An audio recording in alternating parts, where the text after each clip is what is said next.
Ngayon, ang inyong mga tagapagbalita. Magandang araw, Bagong Pilipinas. Ako ang inyong alagad ng batas, taga-taguyod ng Balitang Pulis.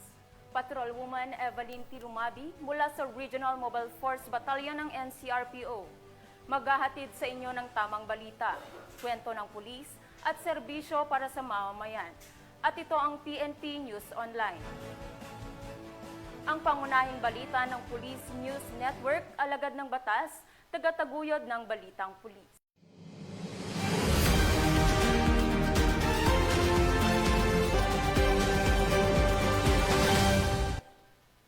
Narito ang mga balitang hatid ng ating PNN correspondents mula sa iba't ibang panig ng bansa.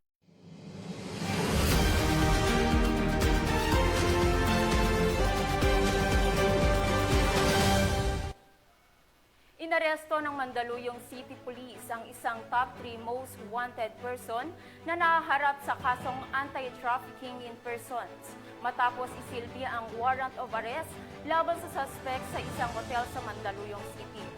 Ang detalye ng report mula kay Patrolwoman Jenny May Dolor.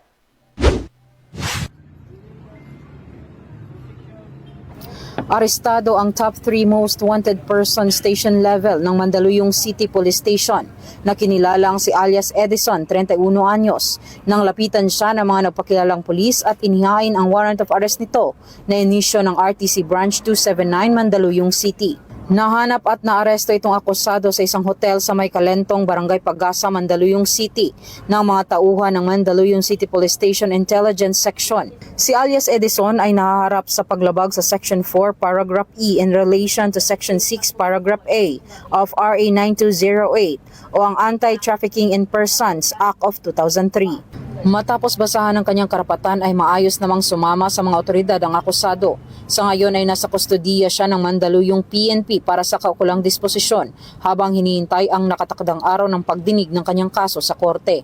Tinitiyak naman ng pulisya na mas paigtingin pa ang operasyon laban sa iba pang wanted targets upang matulungang makamit ng mga biktima ang kanilang hustisya. Mula dito sa Eastern Police District, ako po ang inyong PNN correspondent, Patrolwoman Jenny Midolor, alagad ng batas, taga-taguyod ng Balitang Pulis. Maraming salamat, Patrolwoman Dolor.